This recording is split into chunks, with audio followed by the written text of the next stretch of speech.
Ano po ang dapat maunawaan natin kung babasahin natin ang buong tagpo ayon sa pagkakaulat ni Apostolo Juan? Basahin po natin ang Juan 20:26 hanggang 29. Ito po ang sabi. Pagkaraan ng 8 araw, muling nagtipon ang mga alagad niya sa isang bahay at kasama nila si Tomas. Nakatrangka ang mga pinto pero nakapasok si Jesus. Tumayo siya sa gitna nila at sinabi niya, "Sumainyo nawa ang kapayapaan." Pagkatapos sinabi niya kay Tomas, "Ilagay mo rito ang daliri mo at tingnan mo ang mga kamay ko. At ipasok mo ang iyong kamay sa tagiliran ko at huwag ka nang magduda kundi manampalataya ka." At sumagot si Tomas, "Panginoon ko at Diyos ko." Sa 29, sinabi ni Jesus, "Naniwala ka ba dahil nakita mo ako? Maligaya ang mga naniniwala kahit hindi nakakita."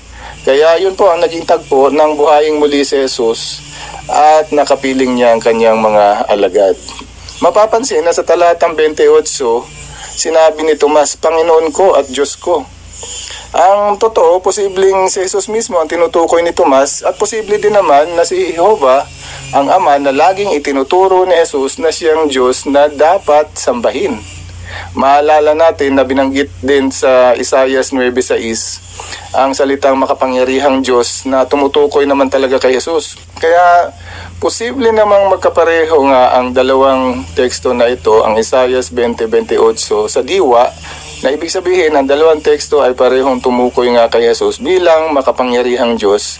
Subalit posible din naman na bagaman kaharap nga ni Tomas ang binuhay na si Jesus, ang tinutukoy niyang Panginoon ko at Diyos ko ay ang Ama ni Jesus na si Jehovah, dahil 3 taon na rin mahigit na itinuturo ni Jesus sa kanyang mga tagasunod, kasama na si Tomas, na ang kanyang Ama lamang ang dapat sambahin at hindi lang minsan kundi napakaraming pagkakataon na itinuturo ni Jesus ang bagay na ito sa kanila. Pero kung sakali mang si Jesus nga ang tinutukoy ni Tomas na Panginoon at Diyos, ayon sa Juan 20:28, ang tanong, pinatutunayan ba ng dalawang teksto, ang Juan 20:28 at ang Isaiah 9:6, na si Jesus ang kataas-taasang Diyos at na siya ang dapat sambahin dahil tinawag siyang Diyos o makapangyarihang Diyos? Mas maunawaan po natin kung una nating isasaalang-alang ang pagka-Diyos ni Jesus ayon sa binabanggit sa Isaiah 9:6. Basahin po natin. "Dahil isang bata ang ipinanganak sa atin, isang anak na lalaki ang ibinigay sa atin, at ang pamamahala ay iaatang sa balikat niya. Siya ay tatawaging kamanghamanghang tagapayo, makapangyarihang Diyos, walang hanggang Ama, Prinsipe ng Kapayapaan." Isaiah 9:6. Tumutukoy nga po kay Jesus ang teksto na yan at tama naman na tawagin daw po siyang makapangyarihang Diyos. Pero ang tanong, pinatutunayan ba ng tekstong ito na dapat nga sambahin si Jesus? Siya na ba ang pinakamakapangyarihang Diyos? Isa po yung hula tungkol kay Jesus na natupad lamang matapos niya makompleto ang misyon niya sa lupa bilang tao at Mesiyas. Kaya nga future tense ang pagkakasabi na tatawaging makapangyarihang Diyos. Kaya bilang gantimpala ng kanyang Ama sa kanyang katapatan, kung kaya ginawa siyang makapangyarihang Diyos at walang hanggang Ama na pumalit kay Adan, ang ating makalupang ama. Pansinin po na hindi naman sinabing ginawa siyang pinakamakapangyarihang Diyos dahil si Jehovah lang po ang may hawak ng titulong pinakamakapangyarihan o kataas-taasang Diyos ayon sa awit 83:18. Hawak ni Jehovah ang titulong yan mula walang hanggan hanggang sa walang hanggan. Kaya sabi niya sa Isaiah 43:13, "Hindi ako magbabago, walang sino mang makakaagaw ng nasa kamay ko." Kaya kung hawak niya ang titulong pinakamakapangyarihan, kataas-taasan, hanggang ngayon nasa kamay pa po niya ang bagay na yan. Wala pong sino mang nakaagaw sa kanya. Kaya nang sabihin ng Isaiah 9:6 na ginawang makapangyarihang Diyos si Jesus, ibig lang sabihin na ibinigay sa kanya ang pinakamataas na posisyon maliban sa pagiging kataas-taasan na si Jehovah lang ang nagmamayari. Gayang sinabi ni Jesus mismo sa Juan 14:28, mas makapangyarihan pa rin sa kanya ang kanyang ama na si Jehovah. At kung tungkol naman sa pagsamba, sinabi niya rin sa Mateo 4:10, si Jehovah lamang ang dapat sambahin. At sa Juan 17:3, nag-iisa pa rin ang tanging Diyos na tunay, si Jehovah. Naging Diyos lang si Jesus dahil ang sabi niya sa Mateo 28:18, ang lahat ng otoridad ay ibinigay na sa akin sa langit at sa lupa. Na ang ibig sabihin ay may pagka-Diyos na otoridad at may pagka-Diyos na kapangyarihan na nagmumula sa kanyang Ama. Kaya kung mapapansin din natin, kung babalikan ang Isaiah 9:6, may sinabi rin na ang pamamahala ay iaatang sa balikat niya. Kaya dahil sa mamamahala nga si Jesus, taglay ang napakalaking tulad Diyos na otoridad, kung kaya tinawag siyang makapangyarihang Diyos. Kaya din naman sa Filipos 2:6, sinabing may anyong Diyos si Jesus, pero hindi pa rin kapantay ng Diyos. Ulitin ko po, may anyong Diyos, pero hindi pa rin kapantay ng Diyos. Basahin na lang po natin at isama na lang po natin ang talatang 5. Filipos 2:5 at 6. Ang sabi sa talatang 5, patuloy ninyong tularan ang pag-iisip ni Kristo Jesus. Sa talatang 6, dahil kahit umiiral siya sa anyong Diyos o tulad Diyos, hindi man lang niya inisip na maging kapantay ng Diyos. Kaya kung hindi naman pala iniisip ni Jesus na maging kapantay ng Diyos, edi huwag na rin nating piliting isipin na kapantay nga ni Jesus ang Diyos. Kasi kung iniisip natin na kapantay ng Diyos si Jesus, ang totoo, hinihigitan na po natin si Jesus. Kaya kung naging malinaw po sa inyo ang kahulugan ng Isaiah 9:10, malamang mauunawaan din ninyo ang diwa ng pagkakabanggit ng Juan 20:28, kung kay Jesus nga tumutukoy ang sinabi ni Tomas nang sabihin niyang Panginoon ko at Diyos ko. Ibig sabihin, tawagin man ni Tomas si Jesus na Panginoon at Diyos, hindi niya rin naman gugustuhin na suwayin ang alam niyang turo at kalooban ni Jesus na ang Ama lang ang dapat sambahin ayon sa nakasulat sa Mateo 4:10. Kaya tingnan po natin ang isa pang anggulo ng teksto kung hindi nga si Jesus, kundi si Jehovah pala ang tinutukoy ni Tomas na Panginoon at Diyos. Para maunawaan natin, basahin po natin ang sinabi ni Jesus mismo kay Maria sa naunang talata lang, ang talatang 17. Ito po ang sabi. Sinabi ni Jesus, huwag kang kumapit sa akin dahil hindi pa ako nakakaakyat sa Ama.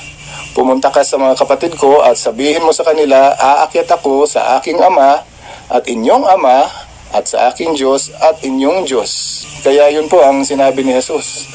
Maunawaan natin na nauna nang sinabi ni Jesus kay Maria na siya ay may kinikilalang Diyos, ang kanyang Ama, si Jehovah. At alam din natin na ang kahulugan ng salitang Diyos ay ang isa na sinasamba o ang isa na dapat sambahin. Kaya malinaw, ayon sa teksto, si Jesus ay may Diyos na sinasamba, si Jehovah.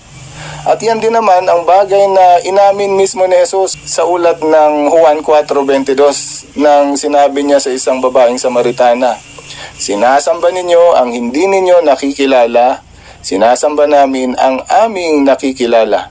Ulitin ko po, ang sabi ni Jesus, sinasamba namin ang aming nakikilala. Kaya malinaw na si Jesus ay isa ding mananamba sa Diyos. At sa talatang 23, sinabi niyang ang Ama ang kanyang sinasamba sa Espiritu at katotohanan. Pero ang tanong ulit, bakit nga sinabi ni Tomas, Panginoon ko at Diyos ko? Ang sinabi ni Tomas na Panginoon ko at Diyos ko ay isang ekspresyon lamang po, na hindi naman talaga tumutukoy kay Jesus mismo, kundi namanghalang siya nang makita niya ang mga himala ng Diyos na natupad kay Jesus. Sobrang tuwa niya po at hindi siya makapaniwala sa mga pangyayari nang makita at mahawakan niya ang sugat ni Jesus sa tagiliran nito at natanto niyang nabuhay nga si Jesus mula sa mga patay. Kaya dahil alam niyang ang Diyos mismo ang bumuhay kay Jesus, kaya hindi para kay Jesus ang ekspresyong naibulalas niya, kundi sa Diyos na bumuhay sa kanya, si Jehovah.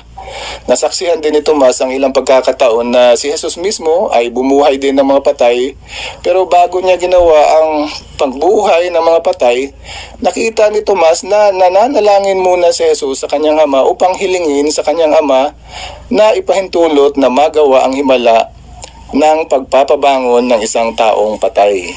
Kaya gano'n na lamang ang pagkamangha ni Tomas ng si Jesus na mismo ang nakita niyang nabuhay muli. Pag-isipan po ito. Pagpalagay na nabalitaan mong nasangkot sa isang malagim na aksidente sa kalsada ang isa mong mahal sa buhay at dinala ito sa paggamutan, kung kaya bigla kang natakot, nanginig, nabalisa at dali-dali kang sumugod sa ospital upang makita at matulungan ang mahal mo sa buhay na ito.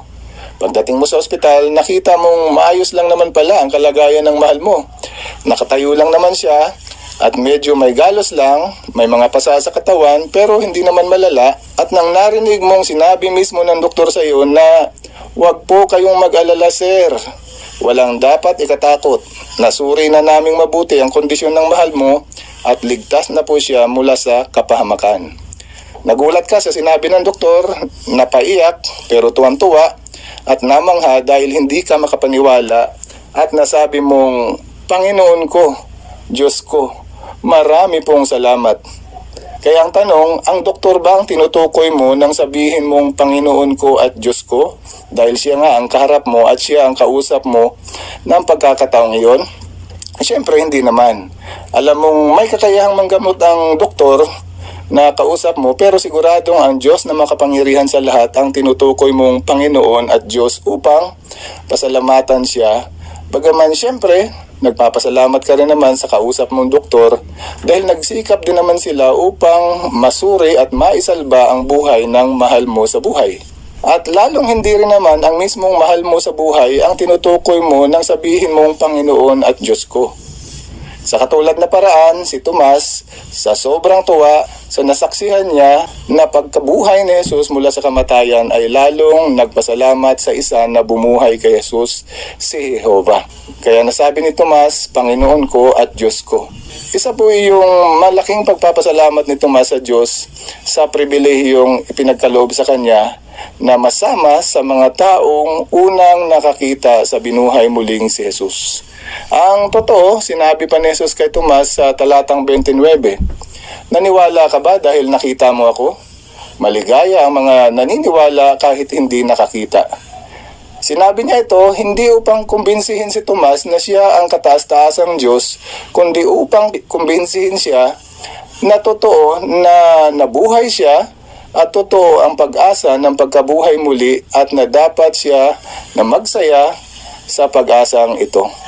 Binanggit din naman sa talatang 30 na sinasabi, gumawa rin si Jesus ng marami pang tanda sa harap ng mga alagad niya. Ang tanda o ang patotoo na gustong ipakita ni Jesus ay ang patotoo na siya nga ang ipinangakong Mesiyas. Ang hula kasi tungkol sa Mesiyas ay ibabangon siya mula sa libingan ayon sa awit 49:15.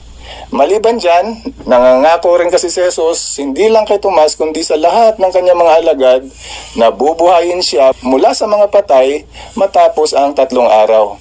Mababasa po natin sa Juan 2:22 na ang sabi, at nang ibangon siya mula sa mga patay, naalaala ng mga alagad niya na dati pa niya itong sinasabi.